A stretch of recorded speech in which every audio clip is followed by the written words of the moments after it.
पहला चीज, जिस समय खतियान हो रहा हो, क्योंकि अभी खतियान ऑनलाइन एंट्री का काम चल रहा है, हम ही लोग अपने जिसको जो मोजा टैग हुआ है तो उस मोजा के लिए खतियान ऑनलाइन आपका चल रहा है, एक सॉफ्ट कॉपी। आज यह सर्वे कराने की जरूरत इसलिए पड़ी क्योंकि आज से पहले जो सर्वे हुआ उसका सॉफ्ट कॉपी सरकार के पास नहीं है, आपके पास नहीं है। उसके बाद सॉफ्ट कॉपी का एक्सेस होगा, आप बिहार भारत कहीं से भी अब अपना सारी चीज का सॉफ्ट कॉपी निकाल सकते हैं। तो उस समय जब खतियान बन रहा था तो खतियान के साइड में भी आप देखते होंगे, हम लोग देख रहे हैं, चाहते हैं तो आप लोग अगर नए जनरेशन के पुराने जनरेशन तो लोग जानते होंगे जो हमारे गार्जियन स्वरूप यहाँ बैठे हुए हैं, तो उस समय भी केस चलता होगा क्योंकि खतियान के बगल में रिमार्क में लिखा रहता है मुकदमा संख्या इतना, थाना इतना, और मतलब केस इस न्यायालय में चल रहा है। तो जब उसका अभी तक में डिग्री आ गया होगा, क्योंकि बहुत पुराना 64 का मामला 62 का मामला है, अभी तक उसका फैसला आ गया होगा, तो उसका जो फैसला आया होगा तो आप जो पेपर लगाएंगे तो जिसमें केस था रिमार्क में लिखे होंगे आप खतियान में उसका केस नंबर या अभी जो करंट में चल रहा होगा उसका डिग्री जिसका भी आ गया होगा तो आप उसका भी कॉपी लगाएंगे, क्योंकि न्यायालय के फलाफल आदेश से ही आपको उसका लाभ दिया जाएगा। तो जिसका भी डिग्री आ चुका होगा, टीएस का डिग्री हो चाहे किसी भी प्रकार का डिग्री हो, उसके साथ वो भी पेपर अटैच करेंगे, सबसे पहला बात। और दूसरा बात, जो बात है आपसी बंटवारा का शेड्यूल वगैरह बना के, उसमें बहुत जगह ऐसा देखा गया है जो कोई भाई अगर दिल्ली आता है तो उसको बिना सूचना दिए ही यहाँ बनवा देता है। भाई का नाम लिखा, कोई फर्जी हस्ताक्षर मारा और काम हो गया। लेकिन भाई आज ना कल आएगा मेरे आपत्ति पर। आज मान लीजिए आप छिपा सकते हैं, ये 2 दिन का चीज नहीं है, आपको डिग्री 2 दिन में हम दे देंगे, आप प्रपत्र बांट दिया, आपका जमीन हो गया। ये एक लंबा प्रोसेस और हर एक प्रोसेस को गुजरना पड़ता है। आज आप अपने भाई का हक मान लीजिए तो दूसरे से साइन करवा दीजिएगा, जो हमें आपसी बंटवारा है, और मेरा भाई का आप 5 कट्टा निकाल लीजिएगा, हमने 5 कट्टा ज्यादा है, मेरा भाई मेरा 5 कट्टा बेच लिया था, उसका साइन आप करवा दीजिएगा, वो दिल्ली रहता है। लेकिन आज ना कल वो आएगा, दुनिया ऑनलाइन का है, हम लोग का नंबर बहुत सार्वजनिक भी है, आप लोगों के तहत अभी दिया जाएगा आज, लेकिन इससे पहले भी हमारा सरकार नंबर ऑनलाइन कर चुकी है, हम लोग रोज फोन उठाते हैं। आज आप नहीं दीजिएगा, एलपीएम के बाद अब आपत्ति गिरेगा तो आप पे सबकी निगाह बनी रहेगी। तो ये काम कोई मत कीजिएगा, जो भाई नहीं है बिना सूचना दिए कर दिए, क्योंकि खानापुरी में पेपर सत्यापन होगा और पेपर सत्यापन सबसे कड़ी चीज होती है। तो ये सब भी ध्यान में चीज रखना है, तो जालसाजी का कोशिश कृपया ना करें इसमें, ठीक है ना।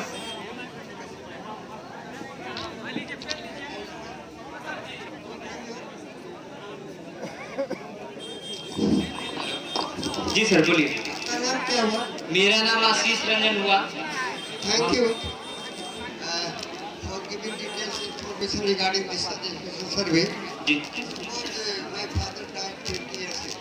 जी From where I will get the death certificate?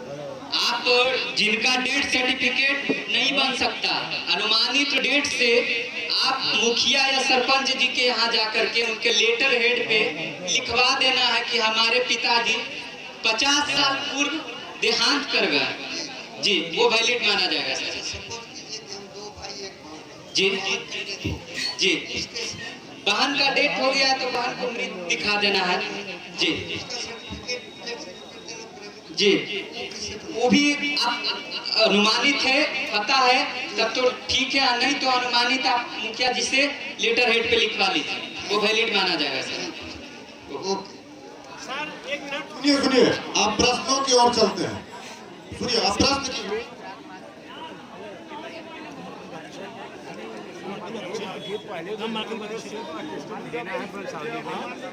सुनिए, आपत्ति का बात आप लोग को बताते हैं, क्या प्रोसेस है, कब क्या मिलेगा, कब आप आपत्ति दे सकते हैं किसी भी केस में, ठीक है। सुनिए ना, सबका प्रश्न लिया जाएगा, घबराने की जरूरत नहीं है। अभी हम लोग लंबा समय तक यहाँ बैठे हुए हैं, बिना प्रश्नों का जवाब दिए हम नहीं जाएंगे। ग्राम सभा का मतलब ही होता है आपके पास क्या प्रश्न है और हमारे पास क्या उत्तर है, ठीक है। पहले सुन लीजिए जो प्रोसेस क्या है। हेलो, आप लोग थोड़ा सा घबरा गए, फिर हमको लग रहा है घबराने की फिर क्या जरूरत है। हम यहाँ पे कह रहे हैं कि जैसे वंशावली अगर बनाते हैं, उस वंशावली में आप अपने जो भी देखिए, वंशावली का मतलब होता है क्या, वंश के बारे में बताना। आप अपने वंश के बारे में बताने में क्यों हिचक रहे हैं, क्या क्या जरूरत है। आप अपनी अगर बेटी का नाम या बहन का नाम देते हैं तो उससे कोई दिक्कत नहीं है। आपको सिर्फ एक अगर नाम देते भी हैं तो उस नाम को देना 100% देना है, एकदम देना नेसेसरी है। अब वहाँ पे आपको अपने बचाव में क्या करना वही बताना है। आपको सिंपल सी बात है कि अपनी बहन से एक शपथ पत्र, एक एफिडेविट, एज ए एनओसी कहते हैं, नो ऑब्जेक्शन सर्टिफिकेट इसका पूरा फुल फॉर्म होता है। एनओसी बनवाना, एनओसी का मतलब होता है नो ऑब्जेक्शन सर्टिफिकेट। इसका मतलब ये होता है कि हमको किसी प्रकार की आपत्ति नहीं है। जब वो लिख के दे देगी कि हमको अपने परिवार के जो हमारे पिताजी हैं, हमारे पिताजी या हमारे भाई हैं, उनकी संपत्ति में मुझे किसी प्रकार का लोभ लालच नहीं है, हमें कोई मतलब नहीं है, तो आपको कहाँ से दिक्कत आने वाला। वैसे भी हमारा जो हिंदू रीति रिवाज है उसके आधार पर हमारी बहन बेटी का शादी हो जाता है, फिर वो अपने ससुराल में रहती है, अपने ससुराल को संभालती है। तो हिंदू रीति रिवाज के अनुसार अरे हमारी बात नहीं, मेरा बात नहीं समझो सर। आपका जवाब मिल रहा है सर, आप वेट कर लीजिए। आप चाचा जी आप थोड़ा देर रुक जाइए, आपका जवाब दिया जाएगा। आप हदियाइए नहीं, थोड़ा सा धैर्य रखिए, आपका जवाब दिया जाएगा। नहीं समझे लगता है। आप पहले सुन ले, हमने क्या कहा, आप अपनी बेटी का नाम क्यों नहीं देंगे, दे देंगे, उसके बाद आपको एनओसी लेना है, वो आराम से दे भी देंगे, कोई दिक्कत नहीं है। कोई भी बहन बेटी नहीं चाहती है चाचा, कोई भी बहन बेटी नहीं चाहती है कि हम अपने पैतृक संपत्ति में हिस्सा लें। कोई भी बहन बेटी नहीं चाहती है। बहन का परिवार का बहन का रहते हक नहीं है। देखिए हाँ, आपके साथ अगर बहन का हक है, यदि जो आप नहीं भी दीजिएगा, वो एनओसी देने के लिए नहीं तैयार होती है, तो आप नहीं भी नाम देते हैं, वो कह देगी कि हम इनकी बेटी हैं, तो आपको हिस्सा देना पड़ेगा। इसलिए वो चाहेगी तो मिलेगा ही, इसलिए हम आपको बोल रहे हैं हदियाने का जरूरत नहीं है चाचा। आपकी जो भी बहन बेटी होगी ना, वो आप उनको अच्छा से समझाइएगा कि ये हमारा जमीन के बारे में हम आपसे एनओसी ले रहे हैं, आपके जमीन के बारे में नहीं ले रहे हैं, वो हर हाल में साइन करेंगे। देखिए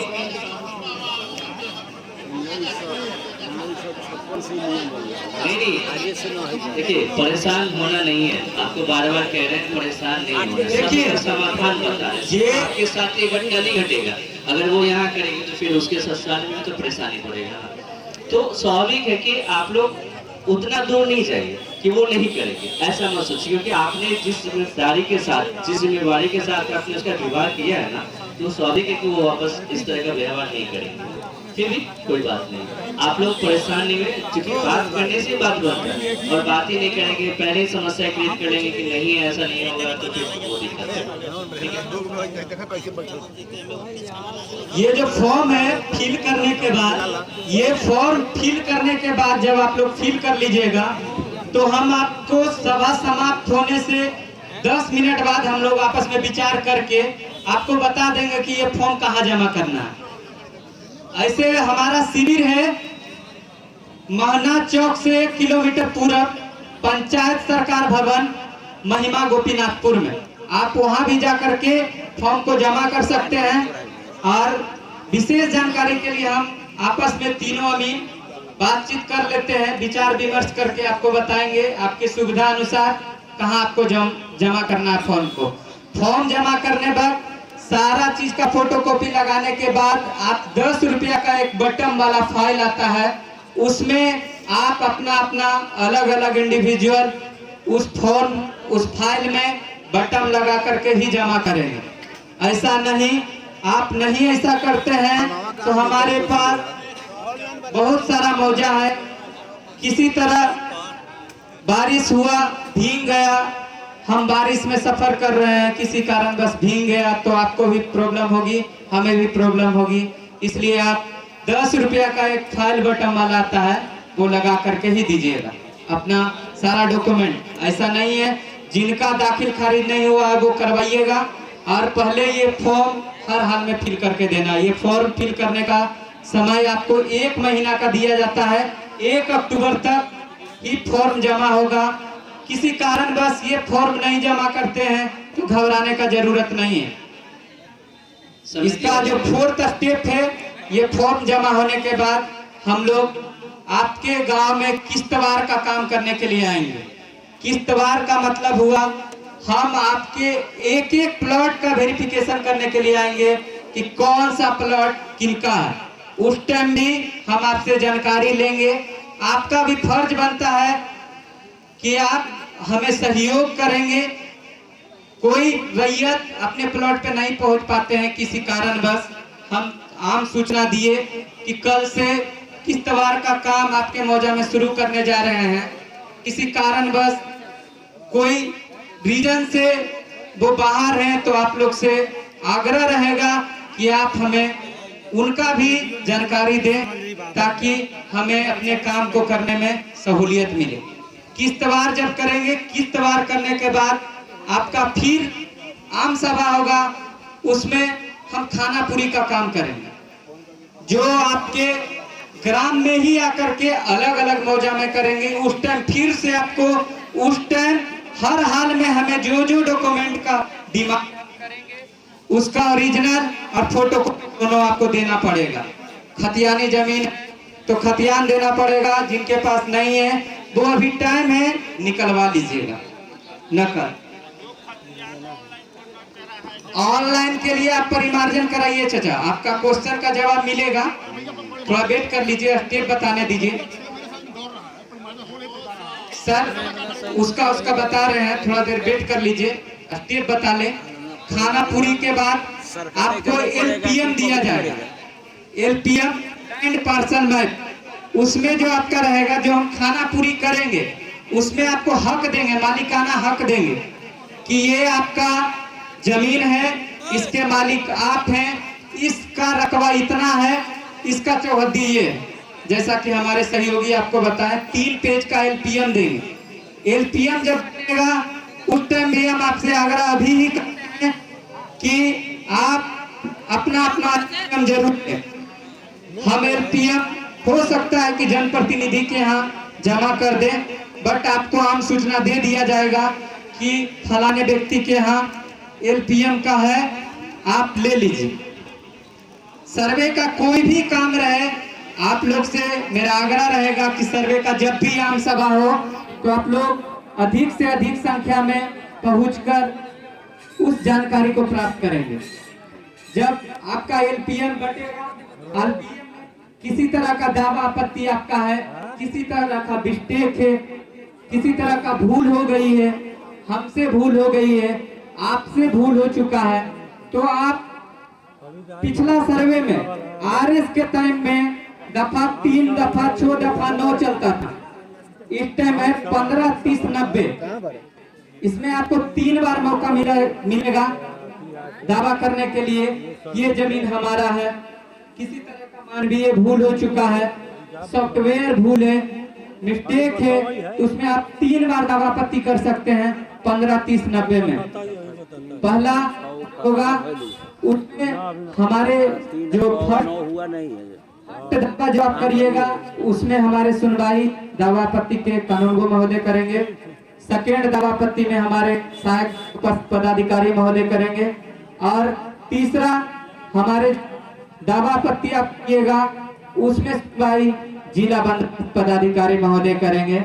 इस तरह से आप ये तीनों में आप दावा नहीं करते हैं किसी तरह का, तो आपका फाइनल प्रकाशित किया जाएगा, वो हमेशा के लिए मान्य रहेगा।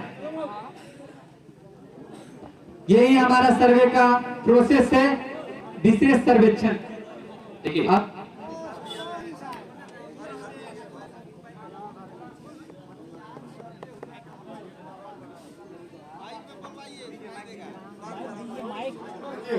सबसे बड़ा बात है, एक सूचना आप लोगों के बीच छूट रही है। किश्तवाड़ के समय आपका प्लॉट पर रहना क्यों जरूरी है? ये ग्रामीण परिवेश के हम लोग हैं, हम भी गांव से आते हैं, आप भी गांव में हैं। तो गांव में हम लोग जब कृषि भूमि की ओर चलते हैं तो वहाँ मेड़ अपने से बनाते हैं, क्योंकि धान का एक खेती करते हैं, हम 2 बीघा का खेत है, तो उतना लंबा पटवन एक साथ में नहीं कर सकते, तो मेड़ अपने से बनाते हैं। तो हवाई सर्वेक्षण जब हो रही थी तो उसमें तो 4 मेड़ आया है 10 कट्ठे में, तो हम तो समझ रहे हैं 4 प्लॉट है। आप अगर रहिएगा तो आप देखिएगा मेरे नक्शे में 4 प्लॉट रहेगा, लेकिन प्लॉट के मालिक आप हैं, आप तो 4 मेड़ अपने से बनाए हैं, लेकिन नक्शे में तो 4 मेड़ दिख रहा है, और मेड़ मतलब होता है दूसरी भूमि।